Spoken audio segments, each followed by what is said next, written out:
An early conclusion to our day here in Harrisburg. I will tell you what, the hardest job I had to accomplish in Harrisburg or in planet Earth this year was acquiring a New York bred. Now, in fairness, a New York bred that I liked.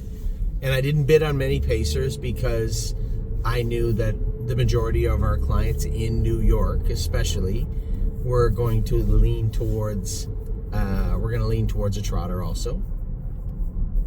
I did bid on a couple of Huntsvilles, but they were really hard to buy. Only thing tougher to buy than them are Chapter 7s or back of the necks. And I was really, really shocked with how difficult it was to acquire one. Now, we ended up buying a filly at the end of the sale for $24,000, who I thought was pretty easy. Now, I'll tell you, just a quick little story. Amy and I were looking at the horses left, and it always had to be, we always had to remind ourselves also that this can't be about just acquiring a horse. It has to be about acquiring a horse that we're both okay with. What are you doing, honey? I don't know. I didn't know. You're just going to park in this guy's yard? Or? I didn't know he was going to turn. So we're allowed to depress the brake and turn? There's a guy right on my butt. Oh my God. All right, I don't care. It had to be a horse that we were both okay with, right? That's the way it is. I'm not just going to buy a horse to buy a horse. So I Spitfire overseas. I waited. I think we actually went by one. Do you want me to try and find a spot out there? Sweetheart, I don't care where you park. Just park somewhere. Well, you know what you're like. We actually went by one New York bred, I think, to wait for Spitfire's brother. And I had it in my head that we were going to spend about $40 on a New York bred. I'd actually told Danny O'Brien, I thought that there was a chance 2 days ago or yesterday afternoon that Spitfire's brother, because he was in the 800s, might actually bring 20, 25,000. And then as I watched some of the back of the neck sell, just hold on. As I watched some of the back of the neck sell, it became obvious to me that Spitfire's brother was not going to bring 30, 40,000. So I had it in my head, okay, I'm going to stretch a little bit. Let's say 55 for that New York bred.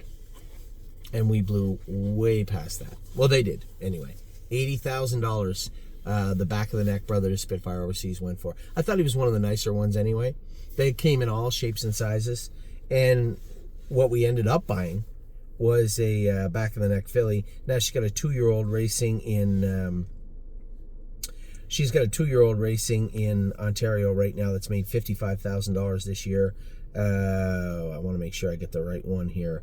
Green 19, I believe Matt Bax, the Bax family is racing. This is the sister to Green 19. The family's good. It's one of those, lots of pedigree, money, speed. What I did like was a lot of 2-year-old marks in the family. And the filly herself had a very, very good video. Now, just to put it in perspective, Amy liked a video also. Liked a horse also. And that horse's video was, I think, this. Let's put it this way. I liked Miss Lady May's video a lot. In fact, that probably was a deciding factor when we looked at all the pedigrees that were left. Now, the one horse we did both like was later on. 870. What was that horse's name, Amy? Do you remember? It just sold. Yeah, the neck. Neck beads. Neck beads. Number 870. Great video. Longer legs than our back of the neck. Similar body build, but longer legs, and this was a colt, and she was a filly. And when I looked at, I better get that right because I'm struggling with genders this week. It was a colt. It was a colt. So 870 neck beads was a nice colt. He had a really nice video also. Now, you don't want to go past a horse you like, waiting for a horse you might get later on, because you know exactly what's going to happen. You're going to get neither of them. But then again, you don't want to just start eating grass on this side of the fence because you're too lazy to jump over the other side. So there's always that teeter-totter. What will Miss Lady May bring? What are you comfortable with? What would you consider a good deal? And then weigh that against what number 870 might bring, and decide then. Now, as I just watched back of the neck, this Spitfire overseas brother sell, I'm like, you know what? I like this filly. She's coming from a farm that you can buy from. She's coming from a farm that raises them well in Stonegate. They do a good job with their horses. Let's go in the ring and watch Miss Lady May sell. I thought I had her at 17. It was just me and one gentleman. We would have got her a lot cheaper if it wasn't for him. I don't know who he was. He was standing over in the hallway, and I'm watching him from afar. And he's looking and I do it too. It's human nature. When you start looking, when you start getting in a little deeper than you thought you had to, you start looking at the catalog, right, to see if there's some indicator you should keep going. Or see who's bidding. Yeah, and I'm watching him do this. He bid, I bid 12. He bid 15 pretty quick. I bid 17. He bid 20 pretty quick. I bid 21. I think He waited a second, and I saw the old tell. He looked down at his catalog. He bid 22. No, that is not how it went. He bid 20. I bid 22. Yeah, it does matter. I want to get it factually right. He bid 23. He looked down when he did it, and I come back with 24. And I just saw him shake his head. Now, usually you get the head shake, and they'll do one more bid. One more time, just for the road. And he didn't. He turned around and walked away, and they dropped the hammer right away. So Miss Lady May at 24. Now, I'm trying to gauge her against Spitfire. I'm trying to gauge her against... Now, Spitfire's pedigree is a little deeper than Miss Lady May's. 870's pedigree is a little vacant also, right? Not the deepest. Now, you can't just say, well, we need a horse for New York. You still got to race against all the Chapter 7s that were bought. You still got to race against all the other back of the necks that were bought. And at the end of the day, you still have to like the horse you're buying. You can't just buy a horse. And I like this horse. I liked her video. I liked her presence. I liked the way she was. We went over and looked at her a couple of times. Had a great conversation with Greg. Really nice guy. And I had said to myself, 22 to 25 is our range for Miss Lady May. That's exactly what we bought her for. So that was the hardest thing I had to do all week. We didn't get a lot of the horses we wanted, but we assembled a fantastic cast, I believe. And Miss Lady May fit right in with what we were trying to do. We got our New York bred, although it was a chore. I bet you, how many New York breds? Now remember all the Chapter 7s we bid on, all the back of the necks we bid on. We bid on 3 Huntsvilles. How many New York breds do you think we bid on? Probably the better part of 20. Yeah. Nowhere close on any of them. And Miss Lady May was the one that we ended up with. Now, earlier on today, I get a call, and I had sent out an email to all the breeders before Lexington, before Harrisburg, just saying, hey, we originally started the stable by working with breeders. Did you keep anything that maybe got injured, was a little bit sick, couldn't come to the sale? Maybe the horse undersold and you retained it. If you did, why don't you give us a chance to sell that horse for you? I remember Tom was one of the first people that sent us a couple of horses. A number of other breeders did. And I had a good friend of ours, Alan, had called me. And he said, Anthony, we bought our horse back. And I forgot all about it. Bill is a client, has been for a while. Alan was a client, will be again someday. And just an exception. I'll tell you what, and I don't say this about, I know a lot of people, right? I know a lot of people. And I would say Alan Swain is probably in the top 1 percentile of nicest people I've ever met and know. He's just a super, his top 1%, like the worst or the best? Is he in the 99th percentile or the top of 1? The nicest? Yeah. 99. Okay, my apologies, Alan. You were in the 99th percentile, one of the nicest people you'd ever want to meet. You could never sit down with Alan and not walk away saying, geez, that's a pretty nice guy. And he had, and many of you can remember, he bought our mare off us, Well and Down, bred her. They sold the Sweet Lou last year, and I don't know if it raced. It did not race yet, but they got good money for the Sweet Lou. Now they have a Better's Wish in today. Better's Wish didn't sell very good, and Alan bought the horse back. So I believe Bill and Alan are going to send Complete Unknown to the burn with us. We're probably going to sell shares of this horse pretty affordably, I would think. I love the filly, Well and Down. She did us some good. Won a couple of stake races with her. Won at the fair, I believe, with her one day. And was a nice filly for us. A really nice filly for us. What? You don't remember? We won at a fair, I think. Oh, I remember. You remember? Oh, she was a little squirrely, that's why. But she was a lovable filly. Anyway, she had passed away foaling out this year, I believe. And I'm not sure if this is the last one or the next one's the last one, but it was pretty easy. Amy and I went down on it. He's a small horse, but Well and Down was small. Better's Wishes are small. It's not that shocking he's small. If for you trotting people out there, be like a Chapter 7, right? That type of pacer size. I will say this, the good filly of Tim's this year, time of the season, won all those races, did great for the owners and Sophie and Tim. She was a smaller filly too when I started driving her. She's filled out quite a bit now, but beautiful colt. he's going to be coming to the sale also today. And then obviously today, what's that? Or coming to the barn, sorry. And then obviously today, Cherry's girl's sister was selling a breeder, actually, and I love this. There's nothing I love more than when breeders come up and say, hey, glad you got the horse, or ask if they can stay in on the horse, or, well, you know, just say, hey, have a look at this horse and see what you think. No, and again, they're trying to sell their product. They're trying to sell their babies. But at the same time, for a breeder to have the confidence and optimism to say, hey, you know, the stable got our horse. At least we know getting to the race is going to a good place, going to get a chance to race. That means a lot. For me as a horse person, that is the biggest compliment you can be given by a breeder, without saying a word or otherwise, is them saying, hey, I'm glad you got the horse. And Mr. Leaf, who is the breeder of Cherry's girl, had said to me, hey, there's a chance I may want to stay in on this filly if you get her, depending on the price.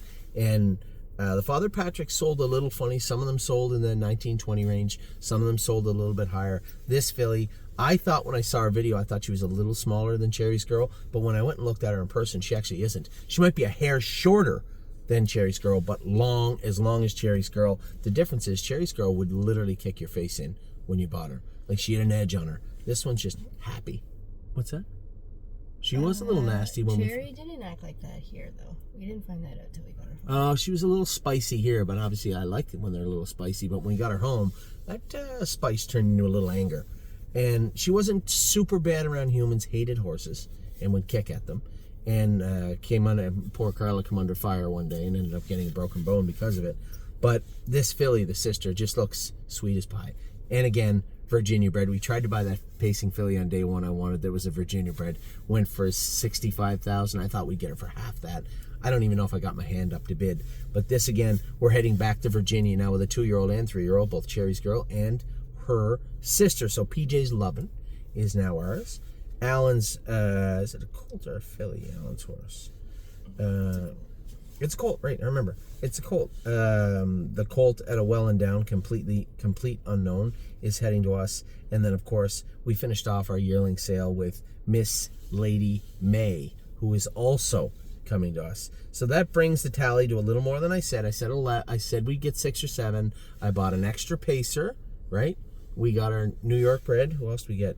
We had 2 sent to us. So you got to take those off. 9. Yeah. And the Ontario bred that was pretty much sold right away.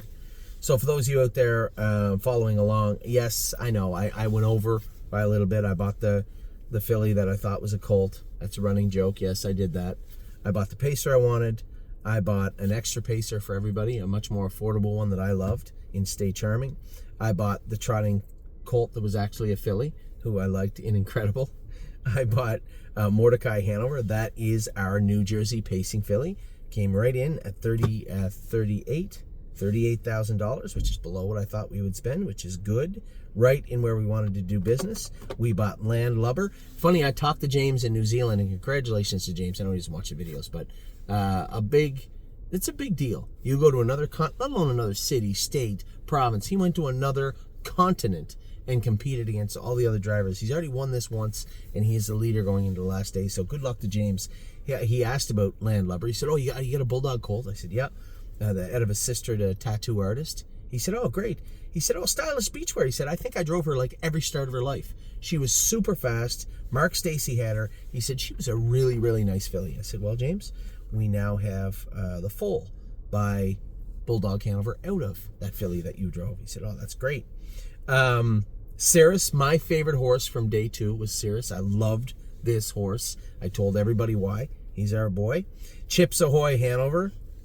Bit of a stupid name, but a really nice colt. This is a Captain Corey, brother to Cecil Hanover and out of his sister to Atlanta. History Hanover, I've had everybody from every state that has been a client of ours in every country and every continent calling me, asking and emailing, texting me, asking me for shares of History Hanover. Goes without saying, this horse sold out and will be. I'm trying my best to maneuver everybody around best I can. And then we started off today with Complete Unknown, who's being sent to us. PJ's Lovin', who I think Amy and I always knew there was a pretty good chance we were going to end up with PJ's Lovin'. I like this filly a lot. I ended up she grew on me. cherries grow at the end of the year. She's a sweetheart to drive. She raced good, got beat fair and square in the final in Virginia. But you know what? She'll be swinging again next year. And Miss Lady May, our New York horse, the last one we bought. And to be quite frank, as I started this video, the toughest purchase of the entire sale was a New York bred that I liked, that I found affordable, that we could really sink our teeth into. And Miss Lady May is that filly. Go look at her video. If you're looking at her pedigree and you're, I don't know, Anthony, the filly in Ontario, the 2-year-old, has done well. It's up to $55,000. That's US, I believe. $55,000 made this year. The family's good enough. You get the old Ontario bred Corvette Hanover in them on the bottom end. You know, is this a horse you're just going to sprint to the ring to bid on? No. This is a very nice horse, and her video is very, very good. So number 832, Miss Lady May, is ours. We're at dinner right now. We're at supper right now. Early supper. You know, I want to try and talk Amy into going to the Springsteen movie. I haven't seen it. It's very rare that we have a night off, and tonight we have off. We only have one horse racing today, do we? Yes, the new horse is racing tonight out of the 8-hole. What's her name? Tally the Tab is racing tonight. We had a good run with Degas yesterday, and the other colt, I think, come up a little bit sick, Legal Scholar. I'd asked him to take blood on him and get back to me. The blood will come back tomorrow. I'm assuming he's going to come back with some sickness, but we will deal with that as we continue on. I'll be back racing tomorrow. Amy and I are going to take a quick little jaunt, a 3-hour drive up to the Meadows, race tomorrow, come back, because Friday we'll do a little more talking about this. We do have some aged horses on our docket for Friday. They aren't of the bargain variety. These are more open type trotters and pacers that I want to look at, and I'll be making a pledge to all of you later on today about who wants in, who wants out, and what we're going to do with regards to aged racehorses moving forward at the stable. I have 3, 4, 5, 6, 7 on my radar for Friday afternoon. So with that, I'm going to let you go. It's been a tremendous sale. Maybe not the sale I thought we were going to have. Did you come here thinking you were going to get any horses? Is there any horse? I know you said that earlier, but was there some that you thought you'd get? I was skeptical we'd get Spitfire's brother. I was surprised he brought 80. I wasn't on day one because I knew he was 800 and something, but then after I saw the other one sell, I said there's no shot. The one thing that was surprising was, to finish that story, we bought 824 and we watched 870. Now that colt, not a deep pedigree. Good looking video, but not a deep pedigree. $100,000 he sold for. So with that, I guess I'll put you on the spot real quick, Aim. One more second. Yeah. Who's your favorite one? You know who my favorite one is. It's the one that I found. The one that you found? Which one? History Hanover? Yeah, it's pretty easy to like him. It's at $27,000. And I know, listen, I truly apologize. Listen, I wish we had 2 of them. I wish we had 3 of them to sell you, but we only have so many shares of that horse, and you know, quite frankly, I thought he'd bring 80. Amy and I both thought he'd bring 75 or 80. He brought 27. It happens every so often. That doesn't mean he's going to win the Hambletonian. It just means that we got what I would consider a fairly decent bargain on a deep, deep pedigree. My favorite horse, well, I love the Pacer, right? That was my top pick of the whole sale. If you'd asked me, Anthony, you got to give me one horse you want to come out of here with, it was always Atomic's Hanover. It was. But my favorite horse aside from him, great deal with Mordecai, but she was a fit. I liked her. Cirrus, my boy. I love Cirrus. This is my favorite pick, my top pick of day 2, pacer or trotter, and I was happy we got him. So I'm gonna let you guys go. I hope you enjoyed following along with us, the yearling portion of the sale. I hope you ended up with some shares. If you didn't, send me a message. I'll be happy to help if I can. I will preface that by saying don't start them with History Hanover because there's no shares left of him. I truly appreciate everybody's participation here. This is the last sale of the year. It's a big sale of the year. And as I said yesterday, I didn't want to make a big deal about it, but it was John Evans' birthday yesterday. So although I did talk to him and wish him happy birthday on his birthday, a belated happy birthday to him. And I hope all of you had a great day. It's been beautiful weather the last 2 days, hasn't it? Mm-hmm. Everything has been great down here. This feels different. I don't know what it is. It's just this year it feels different, and I had a tremendous time. Sometimes in the past it feels like a chore, but you know what? I had a great time in Harrisburg. Did you? Yeah. Can we please name a horse, wrap it up? Because wow. There's a horse named that. Where? in Ontario there was. And that is very mean.